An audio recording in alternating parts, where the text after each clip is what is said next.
اللهم ارزقنا فهم النبيين وحفظ المرسلين وإلهام الملائكة المقربين برحمتك يا أرحم الراحمين. اللهم اكرمنا بنور الفهم واخرجنا من ظلمات الوهم وافتح لنا أبواب رحمتك وانشر علينا حكمتك يا أرحم الراحمين. آمين يا رب العالمين. Para jamaah yang saya hormati, kita masih mengkaji masalah zakat fitrah. Sekarang bacaan kita adalah waman lazimahu fitrata nafsihi lazimahu fitrata man talzamuhu nafaqatuhu. Halaman berbeda dalam kitab saya. Fatimah. Waman lazimahu fitrata nafsihi. Siapa-siapa yang wajib mengeluarkan fitrah untuk dirinya. Jadi dia sendiri wajib dia keluarkan zakat fitrahnya. Katakanlah kita punya istri, punya anak, punya orang tua. Nah kita sendiri wajib mengeluarkan fitrah karena kita termasuk orang yang memiliki harta untuk malam takbiran itu sampai besok pagi. Karena kita kan wajib untuk buat diri kita. Kecuali kalau malam itu kita gak punya apa-apa, beras gak punya, duit gak punya, berarti kita gak wajib mengeluarkan zakat fitrah. Nah di malam takbiran itu kita ada beras sampai 2 karung. Ya, berarti kita wajib mengeluarkan zakat fitrah buat diri kita. Nah, siapa-siapa yang wajib mengeluarkan zakat fitrah untuk dirinya, lazimahu fitrata man talzamuhu nafaqatuhu, maka wajib juga dia keluarkan zakat fitrahnya buat orang yang ia wajib nafkahinya. Siapa yang suami wajib nafkahinya? Istrinya, anaknya, orang tuanya. Kenapa? Karena dia sendiri ya wajib mengeluarkan zakat fitrah, artinya dia ada harta ketika itu. Nah maka orang-orang yang menjadi tanggungan nafkahnya juga wajib dia keluarkan zakat fitrahnya, gitu ya. Bisa jadi malam takbiran gak punya apa-apa zaman dulu, kalau zaman sekarang kayaknya udah gak. Kenapa? Karena udah banyak pencarian dan beras juga ya relatif kurang lah. Kalau seliter 10.000 ya berapa Marno? Seliter berapa? 10.000 berapa? 10.000 ya kuat lah terus sekarang. Kalau seandainya memang malam takbiran itu gak ada apa-apa, dalam arti gak punya, bisa jadi orang punya beras tapi duitnya puluhan juta, bisa ya kan? Duit gak punya, beras gak punya. Nah maka dia tidak berkewajiban mengeluarkan zakat buat orang-orang yang dia tanggung nafkahnya. Contohnya apa tuh orang yang wajib dia jamin nafkahnya dimiliki dengan sebab kepemilikan, artinya ada orang punya budak, berarti kan dia memiliki budak. Dia si tuan berkewajiban zakat fitrah itu malam, maka dia juga wajib mengeluarkan fitrah buat budaknya. Bagaimana kalau bujang pembantu? Ya kalau pembantu tinggal sewa sama dia, semua dia tanggung udah. Ya, dia juga termasuk di dalamnya. Au qarabatin, atau kena kerabat. Yang dimaksud kerabat di sini adalah al-usul wal furu'. Usul artinya pokok, bapak, ibu, ya kakek, nenek, terus ke atas kalau masih ada, itu namanya usul. Furu cabang, anak, cucu, cicit. Ya, kalau memang ya itu cucu udah gak ada orang tuanya, cicit udah gak ada ya orang tuanya. Itu namanya furu. Jadi yang termasuk kerabat di sini gak umum. Karena kalau bahasa kita kerabat kan ya cik kita, cak kita, ponakan kita, ya ipar kita, ada kerabat semua. Nah ini gak, yang dimaksud kerabat adalah al-usul wal furu.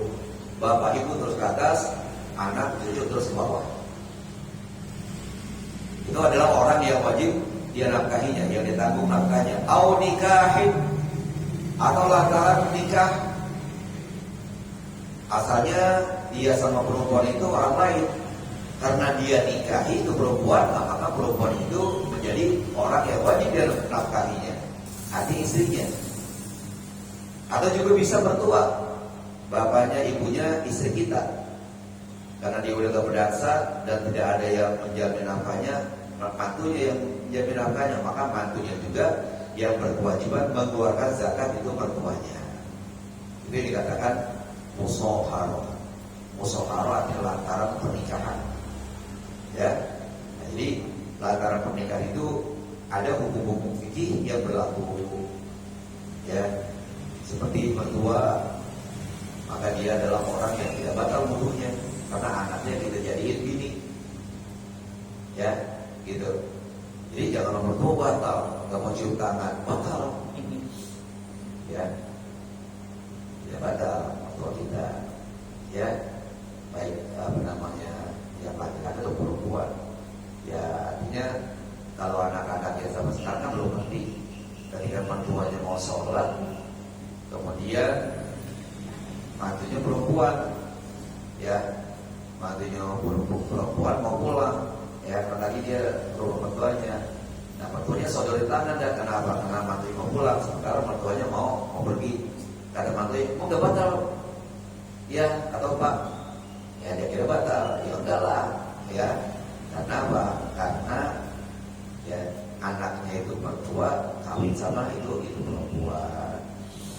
Jadi banyak hukum di sana. Nah, jadi itu tuh. Jadi bahwa patokannya orang yang menjamin nafkah orang lain, maka dia juga yang berkewajiban mengeluarkan zakat buat orang yang wajib dia nafkahinya. Illa kecuali ayyakuna man talzamuhu nafaqatuhu kafiron. Kecuali kalau orang yang wajib menafkahi orang lain itu dia orang kafir. Katakanlah ada orang kafir, dia punya katakanlah ibu bapaknya, katakanlah itu mungkin kerabatnya, atau katakanlah dia bujangnya tinggal di situ, bujangnya muslim. Ya, pokoknya bujang memang gak punya rumah jawab, tinggal di situ lah. Nah, itu yang wajib mengeluarkan zakat, yang wajib mengeluarkan nafkah atau yang menjamin nafkah itu bujang kan itu tuan. Karena itu majikan, sekarang majikan kafir. Maka si majikan biar dia berkewajiban memberikan nafkah itu bujangnya, tapi tidak berkewajiban membayarkan zakat fitrahnya. Itu ilah, kecuali orang yang wajib menafkahi orang lain sementara dia sendiri kafir. Arti kafir apa? Tadi kan dikatakan orang yang wajib mengeluarkan zakat fitrah orang lain kalau dia sendiri berkewajiban mengeluarkan zakat fitrah. Tapi kalau orang kafir wajib mengeluarkan zakat fitrah buat dirinya? Tidak kan? Nah, maka dia tidak wajib mengeluarkan zakat fitrah buat orang-orang yang dia jamin nafkahnya. Gitu. Jadi dikatakan man talzamu nafaqatu kafiron fala talzamu fitratuhu man talzamuhu nafaqatuhu bal la talzamuhu fitratu nafsihi. Ya, kama marra. Maka tidak wajib fitrah orang yang tidak wajib dia mengeluarkan zakat fitrah buat orang yang wajib dia nafkahinya, seperti kata tadi bujang yang memang tinggal di situ. Bahkan tidak wajib dia mengeluarkan zakat fitrah buat dirinya sendiri, karena dia kafir. Ya, buat dirinya sendiri dia tidak wajib mengeluarkan zakat fitrah. Maka orang yang wajib dia nafkahinya tidak wajib dia mengeluarkan zakat fitrah. Jadi beda kan tuh? Ya, ini nafkah, ini fitrah. Nah, kalau nafkah memang dia wajib tanggung karena dia sebagai tuannya, sementara fitrahnya dia tidak wajib. Kenapa? Karena dia sendiri gak wajib zakat fitrah buat dirinya sendiri, karena dia kafir. Gitu. Kama marro, sebagaimana penjelasan yang lewat. Penjelasan yang lewat artinya bahwa dia semestinya yang wajib zakat fitrah dan wajib mengeluarkan zakat fitrah buat orang yang dia jamin nafkahnya kalau dia adalah ma'asyiral muslimin. Dia tergolong orang-orang Islam. Nah, dia keluar Islam. Kafirun tadi dikatakan kafir. Paham kan? Gitu ya. Satu tuh, itu penjualan yang pertama. Au yakuna zaujata abihi, atau orang yang dia tanggung nafkahnya itu dia adalah istri bapaknya. Ingat tuh, kalau ada istilah begitu. Kalau pakai istri bapaknya berarti bukan ibu kandungnya, ibu tiri. Kalau memang ibu kandungnya nggak pakai istilah istri bapak. Coba beda ente. Kalau dibilang ada gue, ada ibu kandung ente nih, ada yang nanya, itu siapa? Itu bini bapak saya. Kira-kira kurang ajar nggak tuh anak? Semestinya bilang itu ibu saya, gitu kan? Nah ini istilah dikatakan bukannya ibunya, tapi apa? Zaujata abihi, istri bapaknya, jadi ibu tiri. Itu ibu tiri nafkahnya, kalau memang bapaknya sudah nggak berdasar, nafkahnya itu ditanggung sama anak tirinya. Nafkah. Tapi zakat fitrahnya bukan tanggungan si anak tiri. Itu yang dikatakan pengecualian. Memang bahwa anak tiri itu berkewajiban memberikan nafkah ya ibu tirinya. Tapi masalah zakat fitrah anak tiri tidak menanggungnya. Ya, tapi siapa yang keluarin? Bapaknya nggak mampu. Ya udah, nanti itu ibu tiri nggak wajib zakat fitrah. Kecuali kalau ibu tiri punya celengan, punya tabungan, ya bukan di bank sih, di batal ada 2 juta. Nah maka ibu tiri dia wajib mengeluarkan buat dirinya. Tapi suaminya miskin, ya. Kemudian anak tiri tidak berkewajiban mengeluarkan zakat fitrahnya. Nah itu pengecualian. Jadi memang anak tiri berkewajiban memberikan nafkah ibu tirinya, tapi tidak berkewajiban menanggung zakat fitrah ibu tirinya. Au mustawlidatahu, atau perempuan, seorang budak perempuan yang digauli sama bapaknya itu anak, kemudian itu budak perempuan melahirkan anak. Itu dikatakan ummul walad atau mustawladah. Ya. Jadi ada seorang laki-laki punya budak perempuan. Kalau budak itu boleh digauli, nggak pakai nikah, digauli. Nah, pas digauli itu budak perempuan dia mengandung, kemudian melahirkan. Maka budak itu namanya mustawladah atau ummul walad. Begitu nanti tuannya meninggal dunia, secara praktis itu budak merdeka. Ya, itu budak merdeka. Masa ntar anaknya orang merdeka, ibunya budak, ya kan? Itu pantas kan? Nah makanya begitu tuan meninggal dunia, nggak pakai pergantian, udah praktis. Begitu dia meninggal dunia, praktis itu ibu tadi menjadi, atau itu budak yang melahirkan anak tuan menjadi merdeka. Kenapa pakai ada istilah begitu? Karena kalau merdeka, begitu si tuan meninggal, itu budak jadi warisan. Kan budak statusnya sama dengan binatang. Maksudnya apa? Bisa dijual, bisa dibeli, bisa digadaikan, bisa diwariskan, bisa diwaris sama anak-anaknya. Nah begitu dia kena ummul walad atau mustawladah, begitu tuannya meninggal, dia bebas, nggak bisa, dia bisa dijadikan bahan warisan. Nah, jadi katakanlah ada tuan punya budak perempuan, kemudian dia gauli. Nah budak perempuan itu hamil, kemudian melahirkan anak. Mendadak pada malam takbiran tuannya itu, ya katakanlah umumnya nggak mampu, atau katakanlah umumnya meninggal dunia. Nah sekarang ini anak kandungnya tuan, ya artinya anak tiri ya dari si mantan budak tadi, berkewajiban nggak berikan zakat fitrahkan ibu yang mantan budak tadi? Tidak. Tapi masalah nafkah hariannya si anak tadi berkewajiban. Anak mana? Anak yang anak setuan, bukan anak yang kumpul walad ini ya. Ingat itu anak setuan tadi. Ya anak tuan tadi yang merdeka tuh yang anak tuan. Ya. Kalau ini kan katakanlah bayi masih kecil, tapi mungkin dia mengeluarkan zakat buat ibunya. Nah, si anak yang dewasa, anak yang tua tadi, itu jadi katakan si anak tuan berkewajiban memberikan nafkah ibu atau ukul walad atau mustauladah, tetapi tidak berkewajiban mengeluarkan zakat fitrah buat ukul walad atau mustauladah atau budak yang digauli sama bapaknya si anak tadi. Jadi istilah mustauladah nanti yang mustauladah atau ukul walad. Haitsu lazimat nafaqatuhuma al-waladu, ya. Haitsu lazimat nafaqatuhuma al-waladu, ya. Di mana si anak wajib menafkahi keduanya. Si anak itu wajib memberikan nafkah ibu tirinya, si anak wajib memberikan nafkah budak yang digauli sama bapaknya.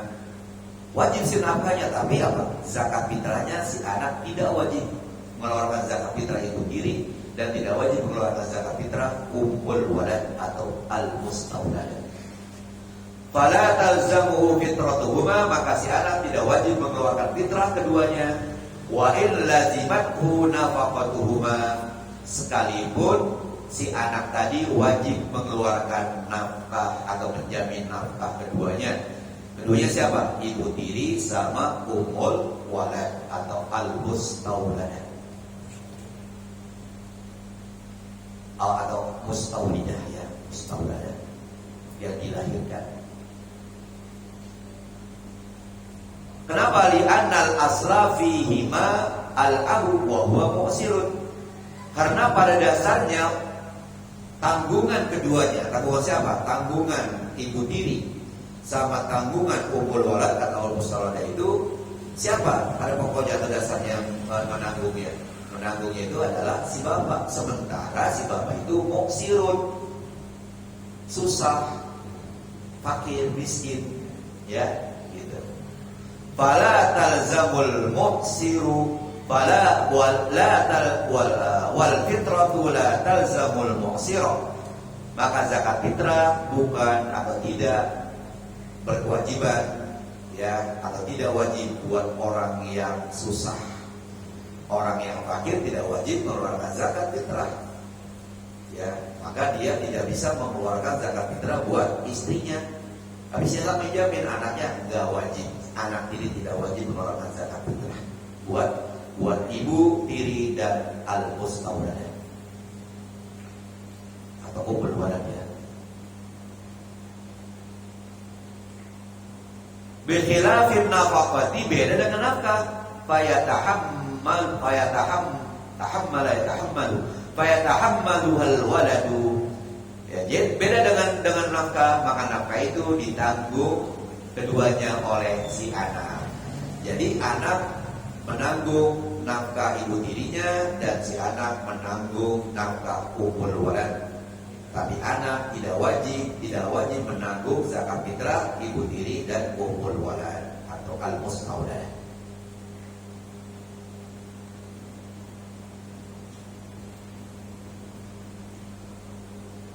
Walianna adamal fitrati la yumakkinu az-zawjatu minal fasqi. Karena si suami tidak berkewajiban mengeluarkan zakat fitrah buat istrinya, kenapa gak wajib mengeluarkan zakat fitrah buat istrinya? Karena dia susah. Maka si istri tidaklah dapat untuk minta dipasang. Dipasang itu artinya membatalkan pernikahan. Nanti kalau kita sampai di sana, suami istri itu bisa mempasang, merusak pernikahan, bukannya mencerai, bukan, rusak aja. Umpamanya, maaf, sebelum ada pernikahan, itulah makanya perlunya ada lamaran, supaya dari kedua belah pihak itu menceritakan tentang anaknya masing-masing. Anak saya, alhamdulillah, laki-laki tulen, ya. Tapi jangan dibuka, tulen aja. Udah kerja, ya. Nah, tergini ini saya perempuan juga tulen juga, alhamdulillah bisa kerja dan apa segala macam dan. Jadi jangan diumpet-umpetin. Kalau diumpet-umpetin, pas sudah nikah, malam pertama itu gak ada serangan apa-apa, ternyata si laki-laki itu impoten, maka si perempuan berhak minta pasrah, rusak pernikahan. Rusak pernikahan berarti itu gak ada yang namanya iddah, gak ada yang namanya masa iddah. Kan masa kalau orang cerai itu ada masa iddahnya, masa nunggunya 13 hari. Kalau rusak iddah udah rusak. Atau perempuan begitu juga, karena waktu makan gak dicintain, pas suaminya mau hubungan badan ternyata ya maaf, di kelaminnya itu apa namanya, di kemaluannya itu ada yang menyumbat, apa daging ataupun tulang, sehingga tidak bisa melakukan hubungan badan, maka pasang si suami berhak untuk rusak pernikahan. Kalau menjadi itu disenang ya nggak apa-apa terusin, ya tapi kan jadi susah terus. Nah itu yang pasang. Nah di sini kalau seorang suami susah, miskin, dia tidak berkewajiban mengeluarkan zakat fitrah buat istrinya, maka dengan demikian si istri tidak bisa meminta pasang pernikahan kepada suami. Karena apa? Karena dia tahu itu suaminya susah.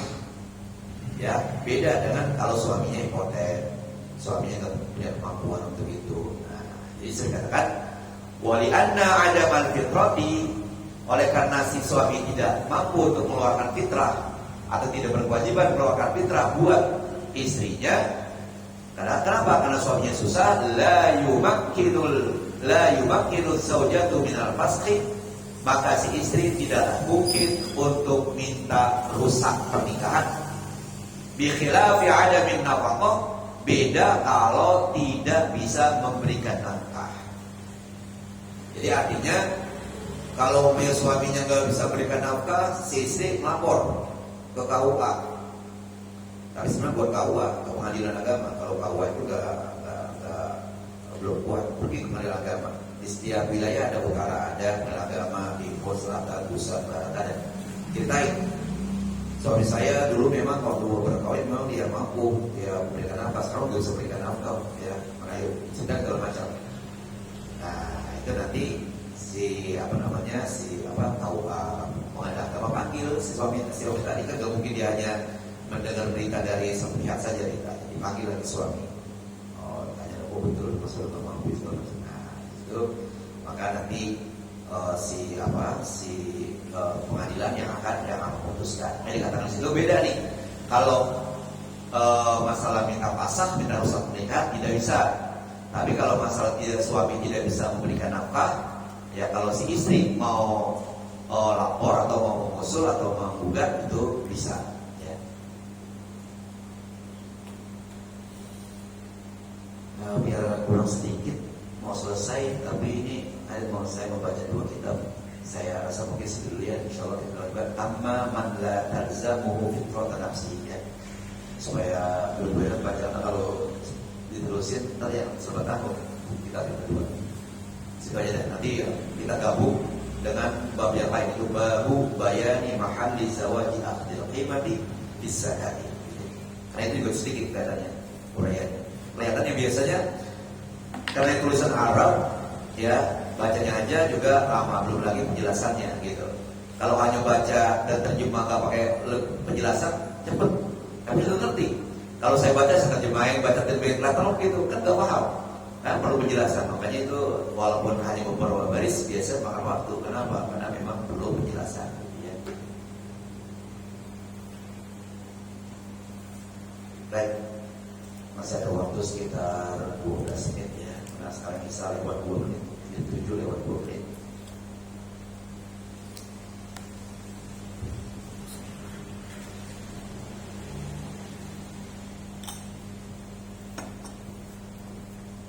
Mari kita buka masih bahasan masalah minuman keras ya. Bismillahirrahmanirrahim. Sekarang waqala alaihi salatu wassalam, Rasulullah sallallahu alaihi wasallam bersabda, al-khamru ummul khaba'ith. Minuman keras itu adalah induknya, biangnya, ibunya, ya segala umum itu segala kejahatan. Jadi al-khaba'is ay annaha tajma'u kullal khaba'is. Lantaran minuman keras itu akan tersimpul ya, akan terhimpun di dalamnya segala keburukan-keburukan yang lain. Lantaran minum keras bisa membunuh, lantaran minuman keras bisa berzina, ya, dan lantaran minuman keras bisa dia keluar dari Islam. Makanya dikatakan ummul khaba'ith, induknya segala kejahatan.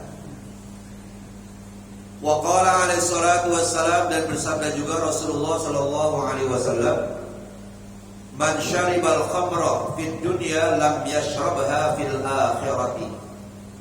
Siapa-siapa yang sudah minum minuman keras di dunia, dia tidak akan minum itu khamar di akhirat nanti. Jadi di akhirat ada juga khamar. Dan itu termasuk minuman yang megah, itu termasuk minuman yang mewah dari minuman-minuman yang lain. Karena dia sudah pernah ngerasain di dunia, maka di akhirat dia tidak bisa merasakan lagi, padahal nikmatnya beda. Jadi kata Imam An-Nawawi, pengertian siapa-siapa yang sudah pernah minum khamar di dunia, lam yashrabha fil akhirah, dia tidak akan minumnya itu minuman keras di akhirat nanti. Kata Imam An-Nawawi, maknahu artinya annahu yahrumu syurbuha fil jannati, bahwa orang itu diharamkan minum khamar di surga nanti. Dia masuk surga. Loh, kok bisa masuk surga sih orang yang pernah minum minuman keras? Berarti dari siksa. Ya, mungkin disiksa dulu. Disiksa sekian lama, sudah habis masa siksaannya di neraka, diangkat, dimasukin ke surga. Pas juga di surga di situ, orang-orang yang lain yang waktu di dunia gak pernah minum minuman keras, sudah minum khamar di surga, dia kagak. Kenapa? Karena sudah pernah minum makanya jangan diambil dulu atau jatah. Kalau sudah di dunia diambil atau jatah, kan di akhirat udah kehabisan, udah gak dapetan, kehabisan udah. Ya padahal beda tuh nikmatnya. Wa inda kholaha, sekalipun orang itu masuk ke surga. Kata Rasulullah, setiap orang yang beriman, walau misqala dzarratin, walaupun sebesar zarrah, atau beriman di dalam dadanya, ya, dia akan masuk surga. Tapi tentunya ya apa dulu, diblusin dulu, kodok dulu. Jadi kayak piring dirami. Ada orang prasmanan yang naik prasmanan itu piring macam-macam. Ada yang orang kalau para prasmanan apa aja yang ada masuk di situ, ya, capcay masuk, sambal masuk, daging masuk, ayam masuk. Begitu selesai kan, itu piringnya kotornya kayak apa? Ada orang yang memang lagi diet, nggak boleh makan apa-apa, yang dimakan capcay doang udah, ya kan, kotornya nggak seberapa. Ada juga sisa piring yang kepake. Jadi piring itu tiga macam tuh, ada yang kotor banget, gajinya banyak, ada yang setengah kotor, ada yang masih bersih. Nah yang masih bersih kenapa? Karena bersih nggak dipakai tadi, masukin lagi keran. Yang setengah kotor disiram air aja, kasih sabun sedikit, bersih udah. Lah yang itu yang apa aja masuk tuh kan gaji dulu tuh. Wah, nggak bisa pakai apa? Nggak bisa pakai sabun aja. Disiramin air panas masih juga digodok dulu di air panas ya. Nah piring aja kayak begitu tuh, tergantung kotornya. Maka nanti ya orang masuk surga, ada yang nggak pakai hisab masuk surga langsung. Mudah-mudahan kita amin ya robbal. Ada yang digodok tapi nggak lama masuk ke surga. Ada yang lama mau digodoknya. Nah, artinya semua negara proses ya. Iya proses. Artinya semua piring pasti akan masuk neraka lagi, tapi berproses. Semua orang yang beriman pada Allah walaupun misqala dzarrah akan masuk surga semuanya, tapi beda-beda. Nah, jadi dia pernah minum keras di dunia masuk surga juga, tapi dia gak dikasih minuman keras di sana. Kenapa? Fa innaha min fakhiri syarabil jannah, karena sesungguhnya ya itu minuman keras tadi itu merupakan fakhiri syarabil jannah, merupakan minuman yang mewah di surga.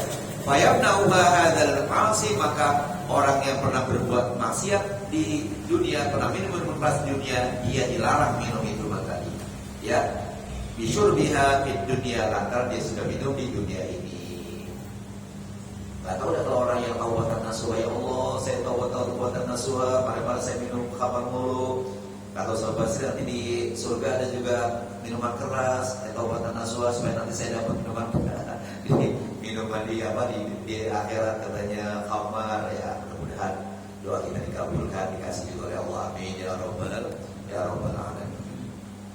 Jadi ketahuan sekarang kita nggak bisa menebak kalau kita suka minum, tadi surga baru kita tahu dan ente nggak mau ini, kata yang memang kagak pernah minuman keras. Lo ada nggak bisa, baru dia ketahuan dia. Dulu di dunia ente kumpul mana, ya anda nggak tahu bahwa ente nggak pernah minum. Nggak tahunya sekarang ente nggak boleh, berarti ente pernah minum. Ketahuan ya, nggak bisa dibohongin tuh kan.